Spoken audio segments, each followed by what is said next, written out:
A dieting mentality not only is ineffective at helping anyone maintain a healthy weight, but it tends to wreak havoc on our food choices and how our body uses food for energy over the long term. This is why I'm a huge proponent of intuitive eating. The next few videos are going to be a mini-series on intuitive eating and how to satisfy our biological drive to have a balanced relationship with food. Hi, I'm Joy Hoisington, functional nutrition coach and digestive health expert. Today's video is going to be a bit shorter, but it's going to be part of a mini-series on intuitive eating. Just search for intuitive eating in the title to find all 6 videos.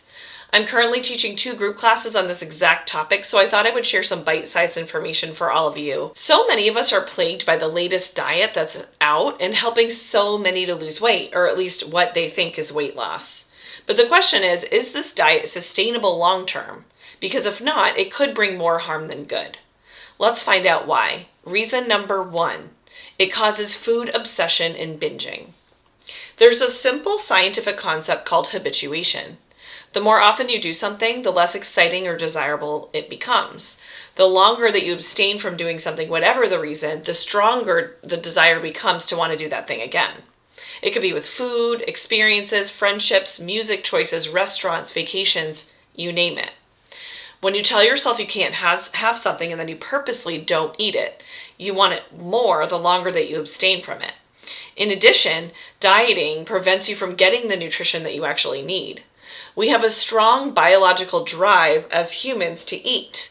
When we don't eat, whether due to famine or our own dieting mentality, our bodies secrete a hormone called ghrelin that will cause us to become ravenously hungry until we get the nutrition that our bodies require for sustenance.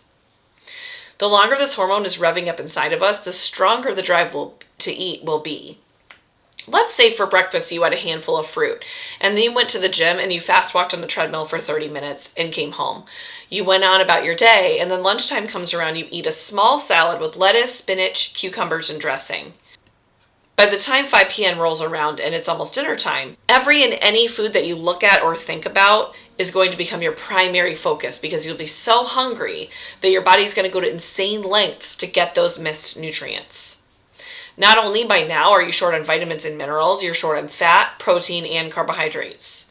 When your body perceives that it is starving, you'll become so hungry that you'll begin to have unbearable cravings for sugar to balance out your blood glucose and fat because it's a more calorie-dense food choice that will make up for lost energy very quickly.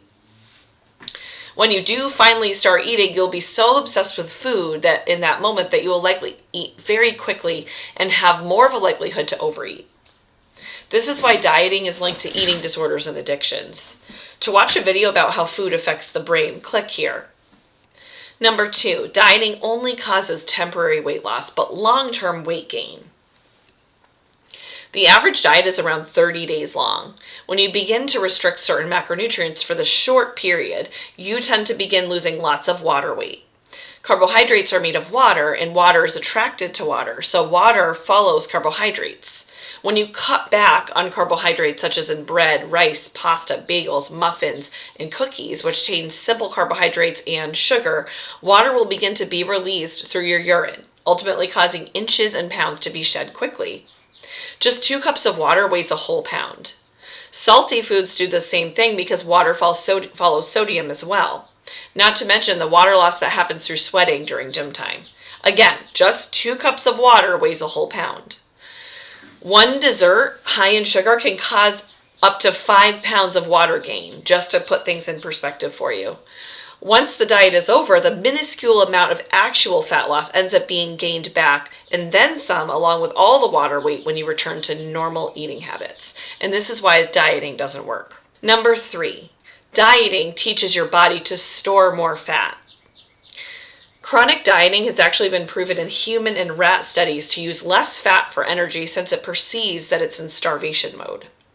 It causes your basal metabolic rate to become lower, essentially lowering the nutrient requirements and slowing metabolism.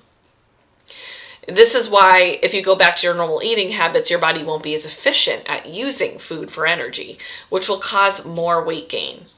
And lastly, your body can increase the enzymes involved in fat storage and creation due to eating less calories than needed for energy, which is the opposite effect that you likely want.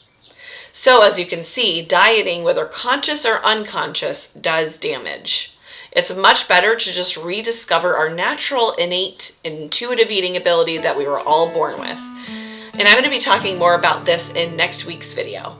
I hope that you enjoyed, and I will see you all next week.